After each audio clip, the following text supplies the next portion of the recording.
बोलिए भक्त और भगवान की जय। हम लोग आज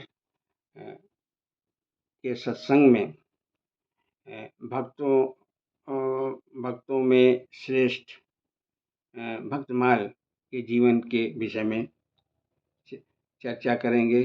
जो हम जाने हैं उसको हम साझा करेंगे और भगवान को प्रसन्न करने के तमाम साधन बताए गए हैं। उनमें से जो है जो जिस जिस साधन को आज अपना रहे हैं इधर हम लोग 1-2 दिन से, वो ये है कि भक्तों की चर्चा, उनकी लीला का वर्णन। क्योंकि भगवान को उनको भक्त प्रिय हैं और भक्तों को भगवान प्रिय हैं। तो भगवान की प्रसन्नता के लिए भक्तों के आचरण से सीखने के लिए हम सत्संग में आज के सत्संग में भक्तमाल के जीवन की चर्चा करेंगे। भाग 1 में उनके बाल्यकाल की जो है स्थिति का वर्णन करेंगे।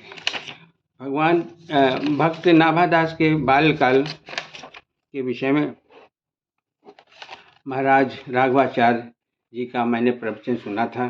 उसी को आधार बना करके उस जितनी भी चीज़ें स्मृति में मेरे उस समय आई, उस समय मैंने जो कुछ भी लिपिबद्ध किया था उसी में से लेकर के हम आज जो है सत्संग कर रहे हैं और साझा कर रहे हैं। नाभादास जी का जन्म हनुमान वंश में हुआ था। तो महाराज राघवाचार्य जी ने बताया कि हनुमान वंश का क्या मतलब है। उन्होंने बताया कि दक्षिण भारत में एक दंपति था जिसके कोई संतान नहीं थी। वो बहुत दुखी थे। तो उन्होंने अपने कुलगुरु से पूछा कि क्या करें। तो कुलगुरु ने कहा कि एक कलयुग का समय है, इसमें हनुमान जी की जो है पूजा करो। उन्हें उनका प्रिय विषय भगवान राम की लीला है, वो सुनाओ, उनकी स्तुति करो, आराधना करो, तो वो शीघ्र प्रसन्न होंगे।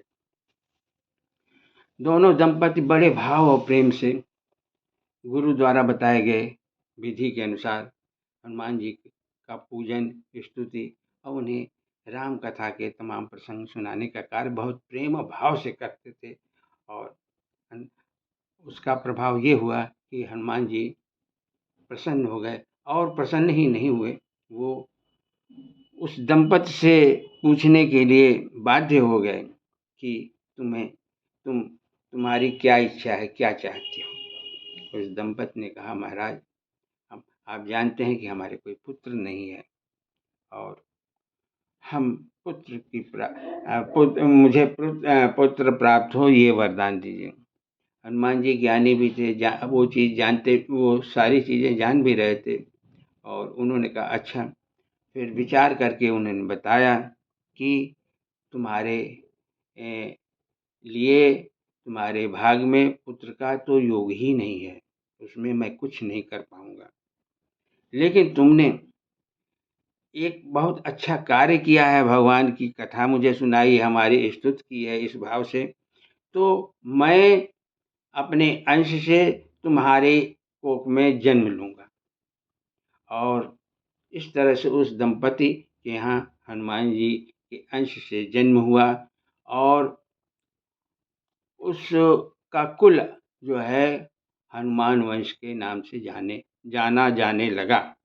और उसी हनुमान वंश में आगे चल करके नाभादास जी का जन्म हुआ।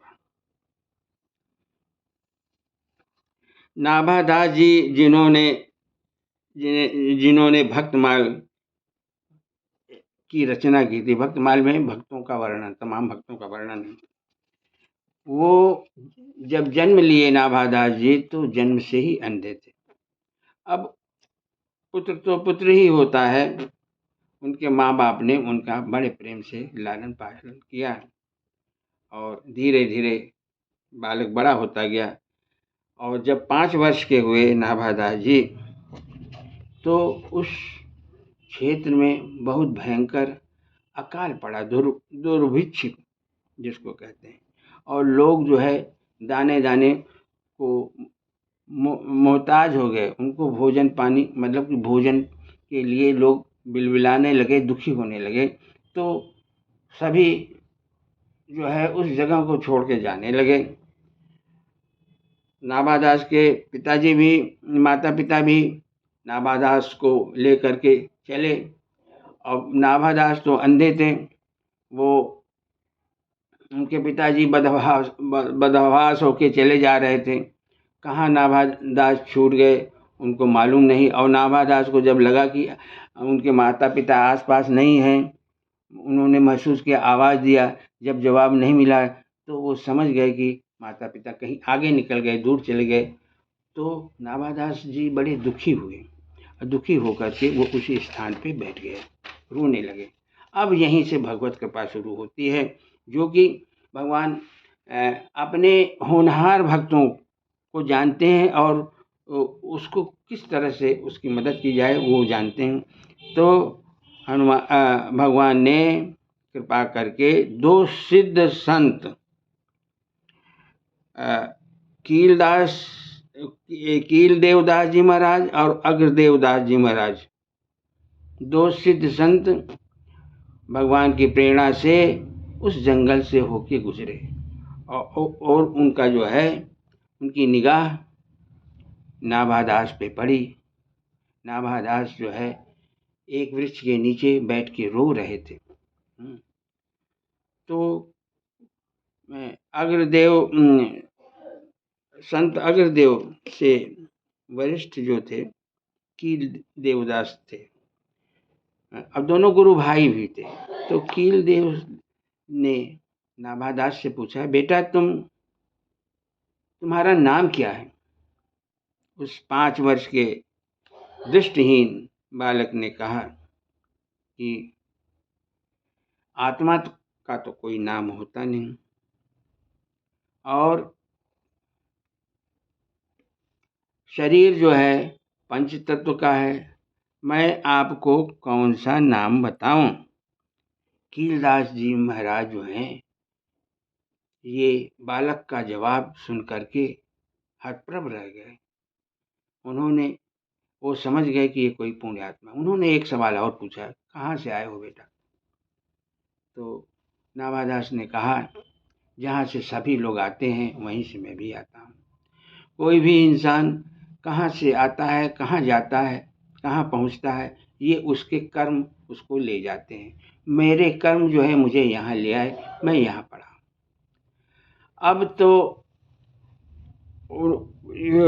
इस बात का उनको पूरा दृढ़ विश्वास हो गया कि ये पुण्य आत्मा है और इसको जो है इस तरह से अकेले नहीं छोड़ा जा सकता है, इसके लिए कुछ करना पड़ेगा। कीलदास जी एक सिद्ध संत थे। उन्होंने अपने कमंडल के जल से कमंडल के जल को अपने हाथ में लिया और नाभादास के ऊपर जो है छिड़क दिया।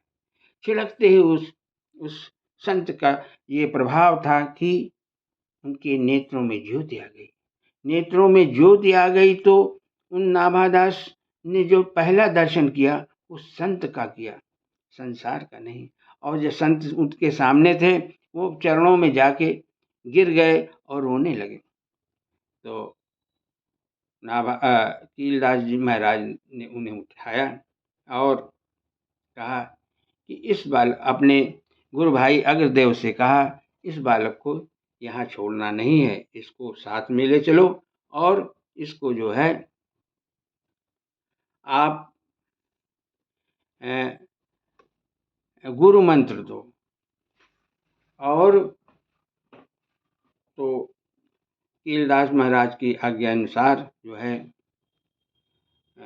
नाभादास को अग्रदेव महाराज ने राम जी का षडाक्षरी मंत्र ओम रामाय नमः की दीक्षा दी। और कोई भी दीक्षा तब तक सफल नहीं मानी जाती है इस परंपरा में, वैष्णव परंपरा में, कि दीक्षित व्यक्ति को कोई सेवा जब तक न बताई जाए। और वो सेवा गौ सेवा हो सकती है, तुलसी सेवा हो सकती है, पृथ्वी सेवा हो सकती है, प्रकृति सेवा हो सकती है और संतों की सेवा हो सकती है। गुरु महाराज अग्रदेव जी ने उन्हें संतों की सेवा बताई, और जो सेवा बताई जाती है शिष्य उसे जीवन पर्यंत करता है।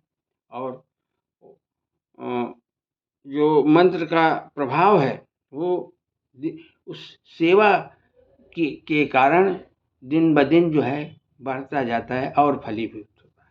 अब वीडियो लंबा हो रहा है, इसलिए मैं उसको यहीं रोकता हूँ। और इसका दूसरा भाग, लगता है इसमें कई भाग बनेंगे, दूसरा भाग मैं कल जो है आप सबकी सेवा में प्रस्तुत करूँगा। बोलिए भक्त और भगवान की जय।